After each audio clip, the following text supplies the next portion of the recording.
তবে কুমিল্লায় নদীর পানি কিছুটা কমলেও দুর্ভোগ কমেনি। নতুন করে প্লাবিত হয়েছে কয়েকটি গ্রাম। সব মিলিয়ে 11 জেলায় এখনো পানিবন্দী 10 লাখেরও বেশি পরিবার।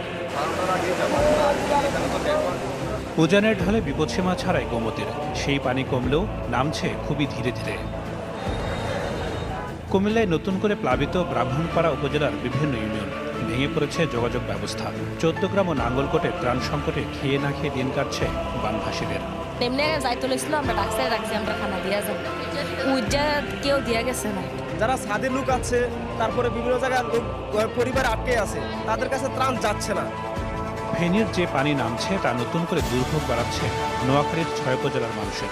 বৃষ্টি হওয়ায় কিছু এলাকায় ফের বেড়েছে পানি। সেনবাগ, বেগমগঞ্জ, সোনাইমুড়ি ও সদরের কিছু এলাকা মৌলভীবাজারে কমেছে নদ নদীর পানি, তবে এখনও ডুবে আছে শত শত বাড়িঘর। হবিগঞ্জে আশ্রয়কেন্দ্র ছেড়ে বাড়ি ফিরছেন বেশিরভাগ মানুষ।